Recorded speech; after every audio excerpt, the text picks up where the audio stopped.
Прием.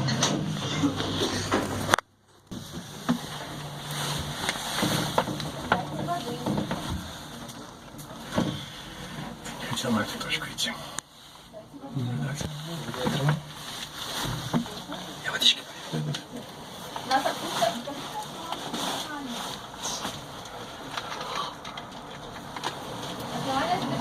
Что вы правозащитник, а мы журналист. Ира? Не, Ира не тут. Я не знаю, где. Настя, я встану.